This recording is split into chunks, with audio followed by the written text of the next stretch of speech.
बीच से काट दिया। काटने को ही क्या होता है, बांटना कहते हैं। जैसे रोटी को बांटोगे कैसे बांटोगे, तो तोड़ कर। अच्छा तोड़ करके बांटोगे तो ये आधा भाग ही होगा, फिर आधा भाग। तो एक का हमने क्या भाग किए, दो भाग किए। एक के दो भाग, एक बटा दो।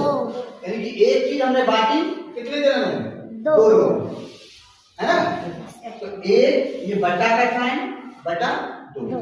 एक पूरी चीज थी, उसको जो हमने जब एक दो भागों में बांटी तो आधा भाग ये होगा, आधे भाग को बोलेंगे एक बटा दो।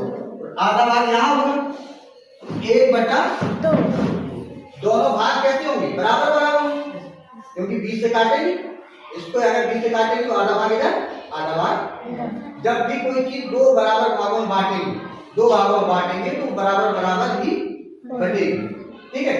अब यहाँ पर जो अब आपसे कहा था, हमने ये कहा था कि कोई एक चीज 1/2 और 1/3 में कौन बड़ा है, ये तो पूछा था।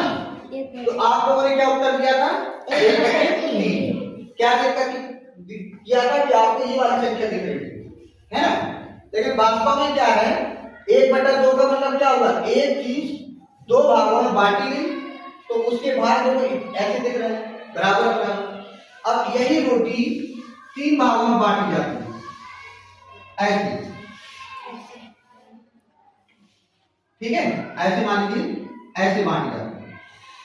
अब एक चीज बांटी गई कितने भागों में, 3। तो 1/3 ये होगा, 1/3 ये होगा, 1/3 ये होगा कि नहीं है। अब आप समझो, ये रोटी ये थी, वही रोटी 3 भागों में बांटी गई, वही रोटी 2 भागों में बांटी गई।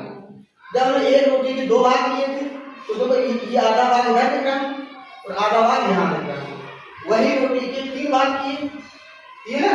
तो अब आप देखो 1/2 वाला भाग बड़ा दिख रहा है, 1/3 वाला भाग बड़ा दिख रहा है, 1/2 दिख रहा है ना। तो इसका मतलब क्या होगा, इसका मतलब ये होगा 1/2 1/3 से